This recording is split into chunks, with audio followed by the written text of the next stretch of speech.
Today is Earth Day, and I couldn't think of a better way to celebrate than taking trash and turning it into something beautiful. Today, we're doing carbon bottles. We're going to be taking bottles that our community has been dropping off for the past 2 years. We're going to be using a wet tile saw powered by our solar panel here on our garage. We're going to be cutting these bottles down to size, cleaning them out, taping them up, and making bottle bricks. Let's get it. Popping bottles nightly. Yeah, we're dancing slightly. This bass has got me feisty, feisty, feisty. Whoa, popping bottles nightly. Yeah, we're dancing slightly. This bass has got me feisty, feisty, feisty. Let's get it. Ha. Whoa.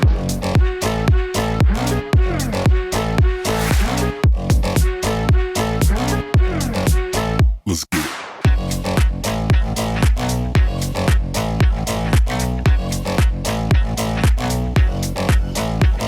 Whoa.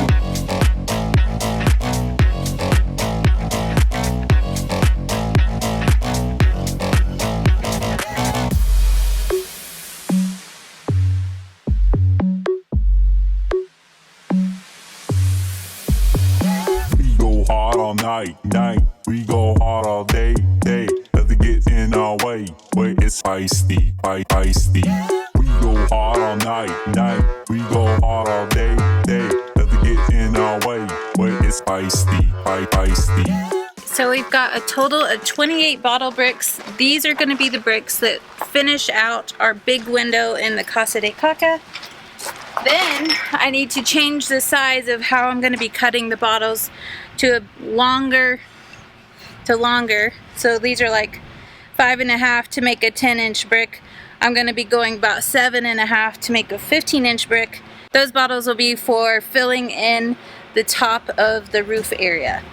So we got to keep these separate and remember what each thing is for.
Just a bit messy.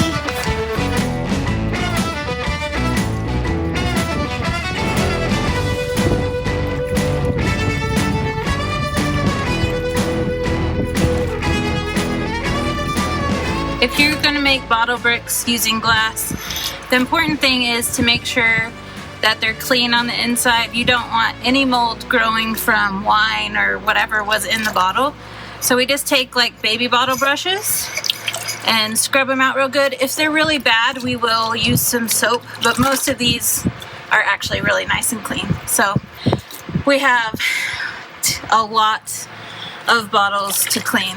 So that's what we're going to be doing for the next couple hours. Right, guys? Scrub, subscribe. Wash it all day, wash it all night.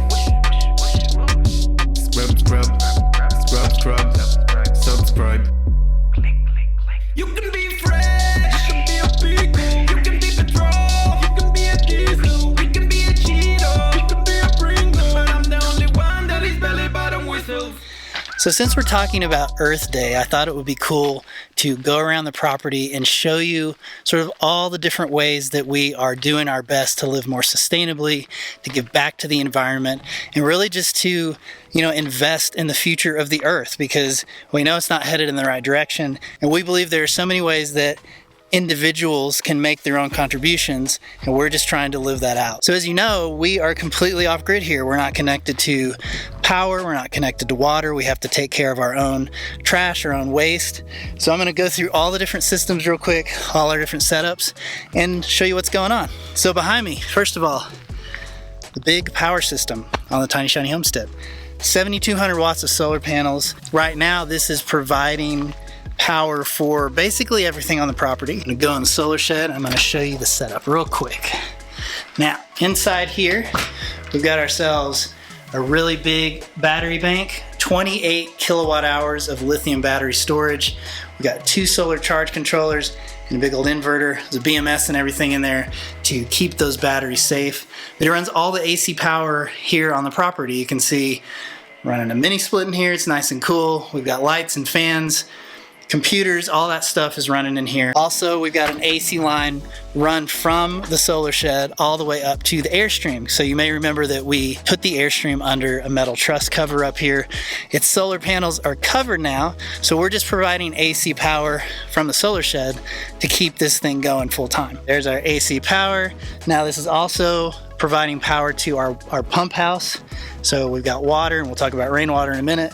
But the water is pumped into the Airstream. This does have solar, but the solar is just a backup because we're using the AC power to keep the battery charged in there. Now, actually, we have multiple other small solar systems that are independent from this big one. We're big believers in redundancy. We've got 3 solar pump houses. We've got that one, which does have the AC power, but the other 2 are completely run off solar. This is our newest tiny pump house. It just has a really simple charge controller in it, solar panel on top, and a 12-volt RV pump, and a big pressure tank, and that pressurizes that water. We use that to irrigate and even to build our earthbag buildings with it. The one other place we do have AC power on the property is here in our Shelter Logic garage. Now you can see there's a solar panel up there. If we go inside the garage, we've got an AC vent fan, and that is all connected to this EcoFlow unit here. So the EcoFlow has its own little battery and inverter all combined in one unit. The solar panel from the roof is charging this, and then we're providing AC power. So Ashley's cutting bottles off of this right now because it's kind of far away from the solar shed. Right next to it, we have a whole other Shelter Logic rebuild that is running off of a 12-volt system. So there is a solar panel on the roof of it, and then if you come inside, down here in this box is a whole mini VRM remote system where we can monitor it from the cloud. It provides power to a vent fan, and then we've got some lights up here that we can turn on. Very simple system, just so when it's dark, Adela can turn lights on and she can see what she's doing, and also to keep some airflow moving in there since we have a lot of feed. Sometimes the chickens stay in there and lay eggs. Speaking of chickens, you may remember the earthbag chicken garden project, this huge earthbag building over here that has been on hold because of the colder temperatures. Anyway, my point in coming over here was to talk about yet another 12-volt system. So up on top of that roof, solar panel connects down into this ridiculously large earthbag pump house. Now this pump house is a little different. It's got its own mini VRM system in it. It mainly is just gonna pump water out of that storage tank. But if you go inside the actual chicken coop in the chicken garden, you can see we also have some lights up here. We can turn it on for those times when you're feeding the chickens at night. Now while I'm up at the chicken garden, let's start talking about rainwater catchment. This is the first year that we've actually had roofs and been able to install water catchment tanks and solar pump water systems to move that water around to different spots on the property. Up until this point, we've been hauling water in from a local well share, but it's been amazing this year to have to haul so little because the rain has been filling up the tanks. So you can see off of this roof, we've got this tank that we filled up. It's hooked to that solar pump house over there. Back at the solar shed, we finally were able to move this water tank over here, connected to the roof. Now we're catching water off of this roof here. And again, we've got that little tiny solar pump house. There's our big Airstream cover project, which also has rainwater catchment. So I don't know if you can see, but there are gutters that run on each side. It goes down underground, and both of those go underground and connect and go up and over and into that tank.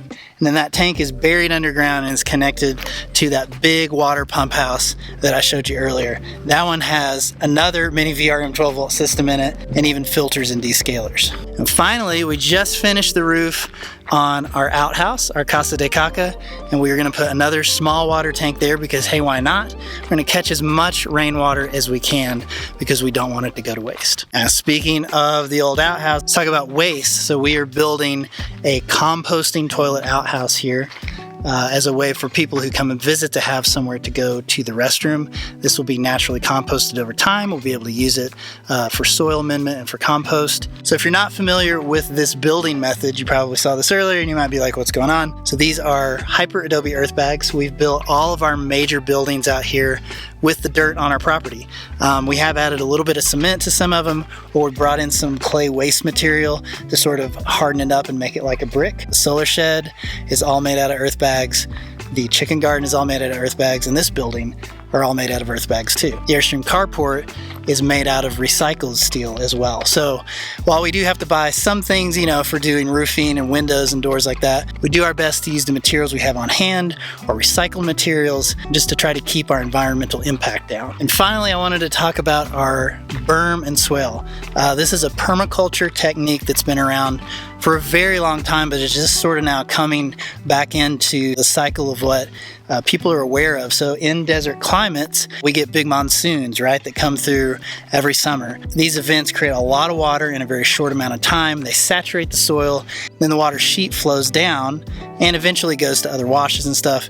But there are ways that you can build basically a swale or a ditch that's on contour with that water so that as it flows into it, it fills that up, and then you can use that water to grow plants and trees and to create windbreaks and fire breaks. So behind me here, you can kind of see, there's the berm on this side, and then there's the swale, right? So the water's gonna flow down, it's gonna fill this up, and then it's gonna soak into that berm where we have almost 70 trees planted from one corner of the property all the way to the other corner of the property. And again, with the idea being that we're going to add moisture and water back into the soil, into the aquifer. We're going to create new biodiverse ecosystems that will bring in more plants and animals, that will encourage everything to grow. Over here is the north side of the swale, and you can see it's covered with grass, and that's the other part of this, is that we want these mounds to fortify themselves with the roots of the trees, the roots of the grasses, so that over time it becomes really solid and it helps catch and store that water.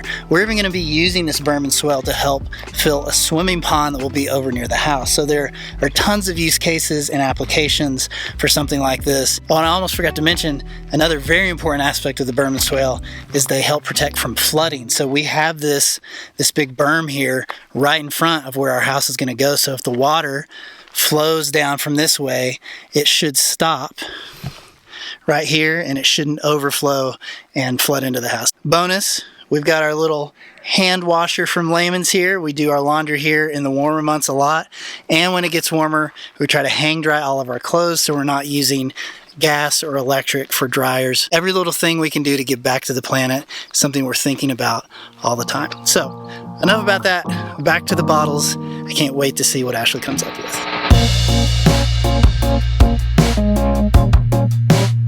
So we have a bunch of bottles here that have been washed. It's now time to go ahead and tape some of them together, the ones that are already dry. We're going to tape together and make bottle bricks.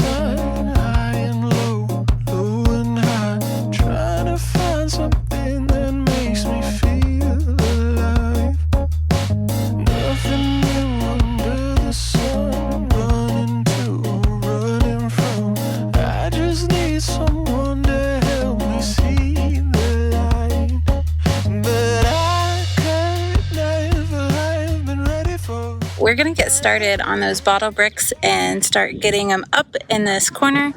We've already been working on the back window. I thought I had enough bottles there, but turns out it takes more than I thought. So I gotta cut a few more for that.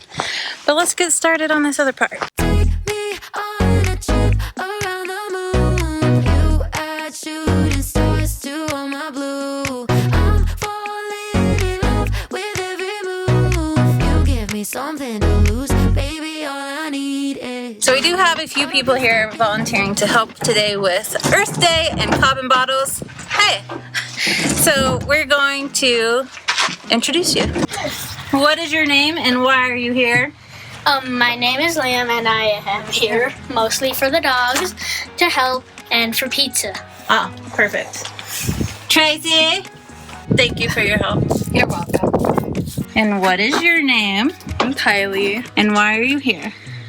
Well, I originally came for the dogs, but I like playing in mud, so Sweet. it was a win-win. Yeah, you've also helped so much, so thank you. Thanks. I'm falling in love with every move. You give me something to lose, baby. All I need is. We have fed our friends and they've taken off. So we just have a few more bottles that I really want to get done. All I need is you. Give me something that I could lose, baby. All I need is you. Every time you touch me, I swear that I see the future in everything you do. Kinda like it came right out of the clouds, like a storm full of colors in my room. Now I'm wrapped up in you, can't deny it. Hit me like a hurricane of lightning. Baby, if I'm dreaming, don't you wake me up, up, up. Need you in my lungs. Take me on a trip around the moon. You add shooting stars to all my blue. I'm falling in love with every move. You give me something to lose, baby. All I need is. So one of my favorite parts about working with glass bottles and recycled material, particularly glass, is when you make a brick, you have two pieces of bottle together. So you can do green and green, you can do green and clear, you can do brown and clear, brown and green. So you have all these different varieties of shades of green and yellow, and it just makes it that much more interesting when you can really vary the colors. So I love bottles. Here's a good example. See all the different greens in this? That's just by mixing and matching. I love it. Doesn't it look so good? It does look good. I'm so far away from home, in this desert of regrets. Never thought that I would have to let you go. Tell me, how can I forget? If I could travel back in time,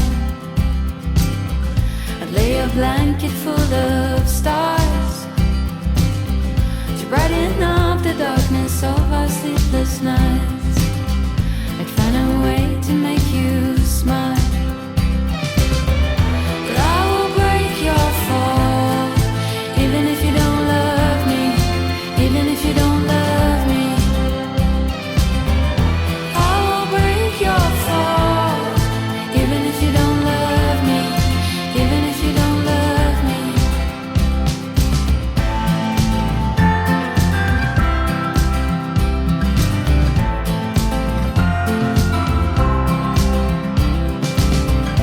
Words like water in my hands. I guess there's nothing left to